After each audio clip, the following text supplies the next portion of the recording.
Salut à tous. Alors, petite présentation, non pas du tracteur ce coup-ci, un D35 Renault, mais de la remorque de débardage que j'accroche dessus et que voici.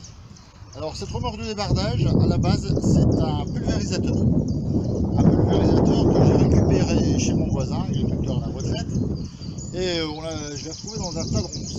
Voilà, le pneu était quasiment dégonflé, et j'ai eu de la chance, un coup de gonflette dedans. Et puis j'ai pas eu besoin de mettre depuis 2 ans que j'utilise. J'ai pas besoin de remettre d'air, donc nickel chrome. Ça tient. Un peu craquelé, hein, on va plus faire non plus des folies avec.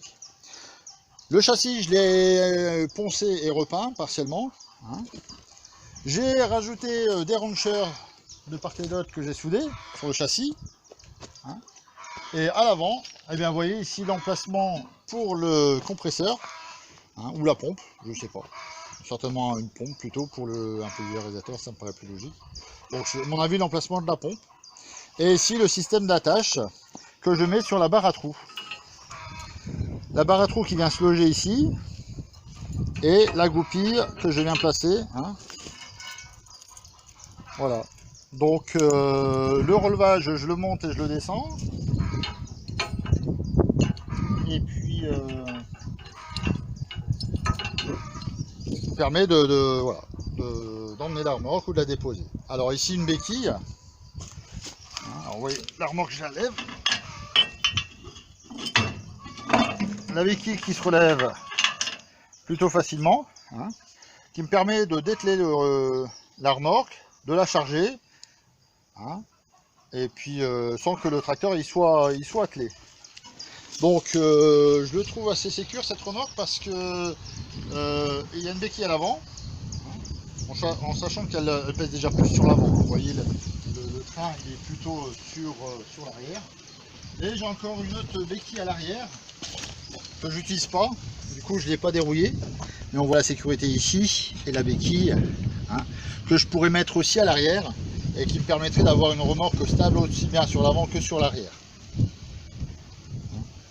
Donc ça c'est pour le système de béquillage. Ici un plancher que j'ai rajouté. Alors au départ j'avais mis un volet roulant, un vieux volet roulant que j'ai mis dessus, bon une saison, et puis les lames ont pété, je m'en doutais un petit peu. Bon du coup là j'ai fait plus solide, j'ai pris des planches de terrasse en bois que j'ai fixé dessus en 3 points. Franchement nickel chrome quoi. J'ai pu mettre mes billots, hein, comme vous voyez là, dessus sur cette hauteur là. Alors le problème de cette remorque c'est qu'effectivement elle est haute déjà à la base, vous voyez ça m'arrive au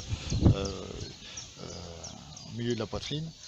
Voilà, quand on charge dessus, qu'on arrive à des hauteurs comme ça, c'est compliqué quoi. Des grosses billes de bois, je les mets pas. Donc en général, je charge les grosses billes ici sur 1 ou 2 étages. Et au-dessus, je vais mettre des branches plus petites. Bon là, j'ai fixé comme ça une palette pour pas perdre des billes. Là aussi, pareil, voilà, bon, du provisoire comme ça, à fignoler. Et voilà, une remorque qui me sert bien, donc franchement plutôt satisfait. Parce que on va faire demi-tour là, mais vous voyez les arbres que j'élague dans cette pâture, ils sont là-bas tout au bout. Alors les ramener avec un petit chariot à 4 roues, mon bras il s'allonge quoi. Donc là du coup, je mets ça sur mon tracteur et je le ramène près de chez moi. C'est nickel chrome. Voilà, une petite remorque de débardage fait maison, vive le recyclage. Voilà, bon c'était la présentation de ma remorque de débardage. Et puis sur une autre vidéo que j'aurai diffusée avant ou après celle-ci, vous verrez le système d'accroche des troncs. Hein, voilà. Et bien écoutez, j'espère que ça vous a plu et je vous dis à tantôt.